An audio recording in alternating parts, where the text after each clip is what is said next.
Boa tarde, alunos. Nós vamos falar agora de lipídios, popularmente conhecidos como gorduras, óleos. Qual é a diferença de uma coisa e de outra, mocinho ou vilão? Então, para começar, nós vamos falar que as plantas armazenam mais carboidrato do que os animais.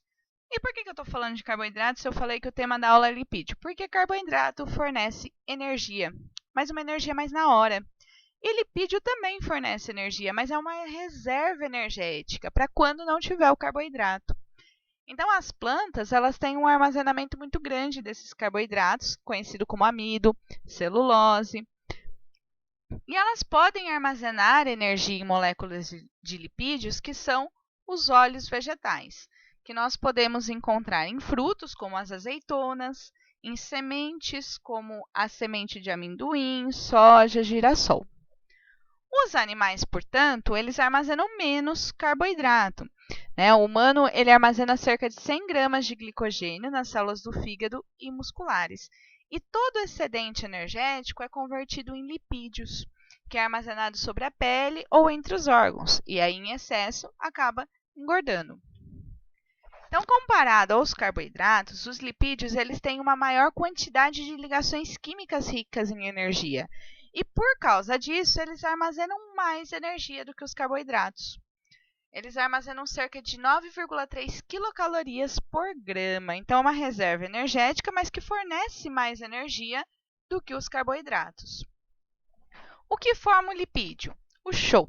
O carbono, o hidrogênio e o oxigênio. Ele tem menos oxigênio que os carboidratos na composição química dele.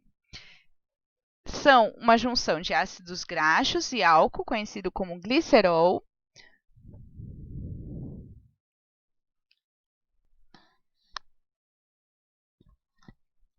e que pode conter fósforo, colesterol, dentre outras. Aí, quando a gente fala em lipídio, a gente pensa só que o excesso dele prejudica a circulação sanguínea e tudo mais, mas não. Existe lipídio essencial para a formação da nossa membrana plasmática, que é o que cerca todas as células e controla o que entra e sai delas. Existe lipídios que é essencial para o funcionamento do sistema nervoso e dos neurônios, então eles são importantes para nós. Destacam-se dentre os lipídios, a composição, os ácidos graxos, que são ácidos carboxílicos de 4 ou mais átomos de carbono, e em termos biológicos, de importância biológica para o nosso corpo, são predominantes aqueles de 14 a 22 átomos de carbono. E eles podem ter uma cadeia saturada ou insaturada. O que é uma cadeia saturada? É aquela que entre os carbonos só existem ligações simples. Insaturada é que entre os carbonos existe alguma ligação diferente que não seja simples. E sempre que for aumentar essa cadeia, a adição ocorre de 2 em 2 carbonos. Então, exemplo aqui, ó, o ácido palmítico, nós temos aqui os carbonos, a cadeia dele, e nós temos que essa cadeia ela é uma molécula anfipática.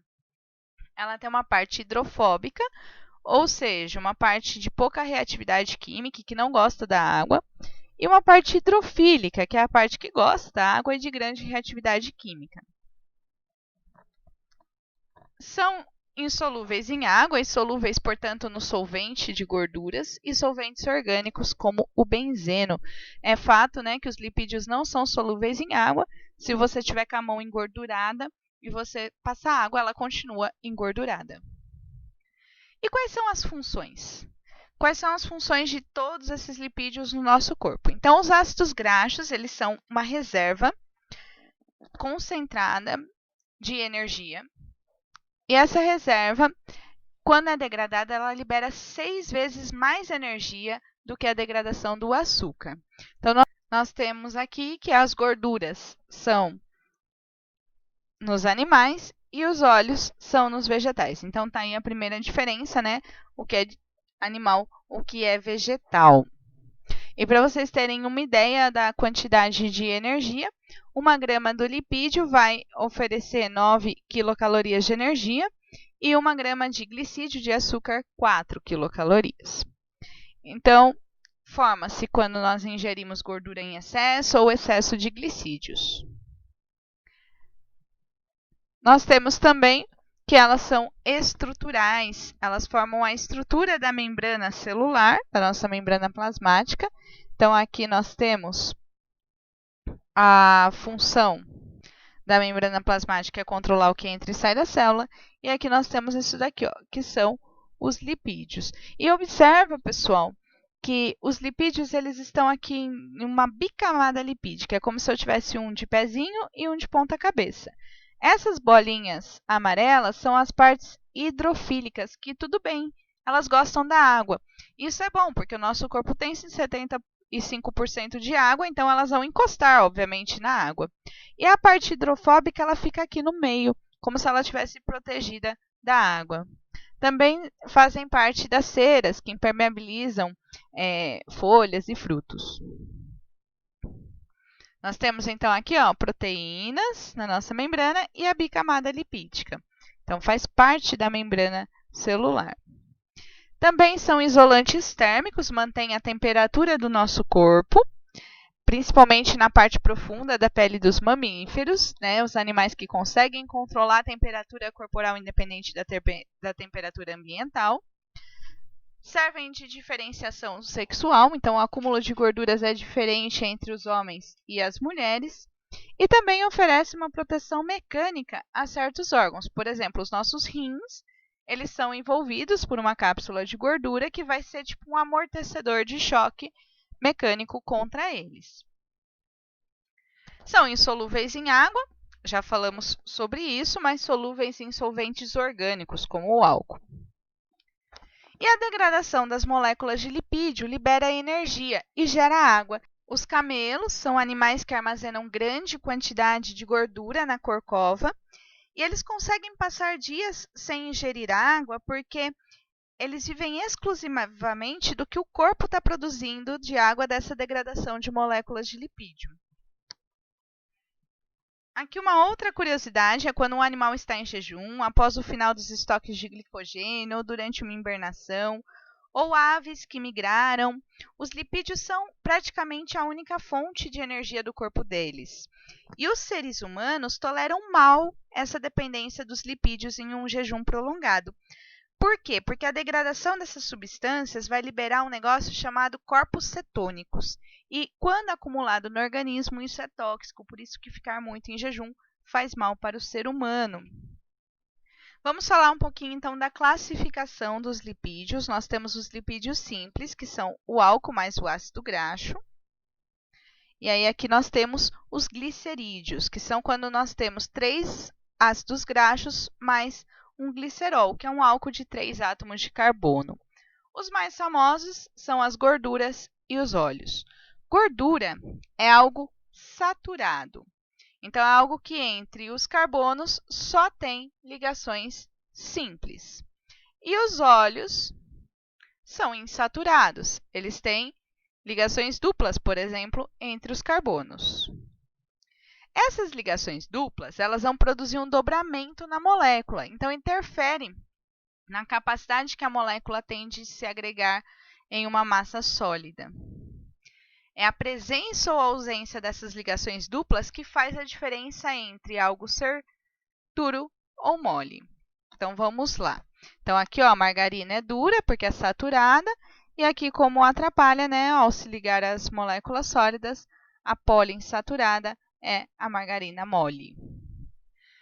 Esses glicerídeos são as reservas energéticas, isolamento térmico e também amortecedores contra os impactos mecânicos. E nós temos aqui o óleo. O óleo, então, portanto, vegetal, ok? E insaturado, quando ele passa pelo processo industrial de hidrogenação, sobre o calor, ele produz aqui a margarina, que é uma gordura hidrogenada. Esse processo ele forma os isômeros trans dos ácidos insaturados, que é aquela gordura que nós falamos de gordura trans. Nós já vamos ver, então, o que diferença faz. Eu pegar algo insaturado, gordura trans, o que é que vai fazer diferença para a gente? Então, temos 3 tipos de lipídios aqui. O insaturado vão ser aqueles que vão ser líquidos à temperatura ambiente. E como eles são líquidos à temperatura ambiente, ele vai elevar o que nós chamamos de colesterol bom e reduzir o colesterol ruim. Então, ele vai ser bom, né? Teoricamente é líquido, não vai entupir o nosso vaso sanguíneo. Pessoal, aqui, ó, vamos lá.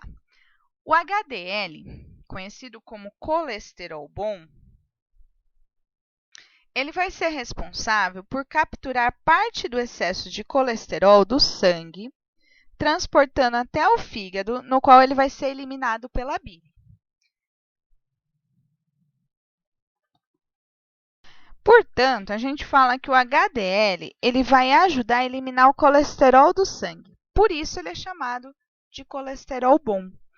E acredita-se que a ingestão desses óleos insaturados, como o azeite de oliva, por exemplo, contribui para manter os níveis normais de colesterol no sangue e, portanto, aumenta o HDL. O HDL, pessoal, são lipoproteínas de alta densidade. Então, eles são responsáveis pelo transporte são proteínas responsáveis pelo transporte desse colesterol. O LDL, conhecido como colesterol ruim, são as lipoproteínas de baixa densidade, vai estar relacionado ao seguinte: o colesterol que foi sintetizado no fígado ou absorvido dos alimentos de origem animal, ele é transportado pelo sangue junto com o LDL. Então, quando a gente tem uma alta concentração de colesterol no sangue, diminui o processo de captação do complexo colesterol LDL pelas células e, com isso, esse complexo em excesso no sangue oxida-se e pode se acumular nas paredes das artérias, o que pode elevar a pressão, levar a um infarto ou derrame cerebral. Então, é por isso que nós temos o colesterol bom e o ruim. Resumindo, né? O colesterol bom tira o colesterol do nosso sangue e o ruim, coloca. Deixa ele lá. Da onde está esses lipídios insaturados, principalmente o abacate, é uma fruta oleosa e tal, nos frutos do mar. Gorduras transaturadas, né? Muito utilizado nos alimentos, tipo livre de gorduras trans. O que significa essas gorduras trans? Quando as moléculas insaturadas são modificadas, a gente passa a chamar de trans, gordura trans, que estão presentes nos produtos industrializados e devemos consumir moderadamente, porque o excesso faz mal para o nosso corpo. As saturadas são as gorduras sólidas à temperatura ambiente, né? Aqui, ó, a gordura da carne, da picanha, do bacon, e tem uma maior chance de acúmulo de placas de gordura nas veias e artérias. Então, aqui só para vocês saberem, aqui a gordura trans é a margarina e a saturada são as manteigas. Nós temos também os cerídeos, que são os ésteres de ácido graxo e álcoois graxos. Então, nós temos aqui um ácido graxo de uma cadeia de 14 a 36 carbonos e o álcool de 16 a 30 carbonos, que estão presentes na cera, que reveste folhas e frutos, diminui a taxa de transpiração ao material impermeabilizante. E também estão presentes nas secreções oleosas das glândulas sebáceas, evita o nosso ressecamento, por exemplo, da pele, e na secreção oleosa das glândulas uropigianas. Aqui uma curiosidade, por que o pato flutua no lago? O pato ele tem essa glândula uropigiana, que ele vai bicando com o bico dele, ele enche de secreção oleosa esse bico e aí ele espalha pela pena. Como o óleo e a água não se misturam, a pena não fica molhada, o pato não fica pesado e ele consegue boiar na água.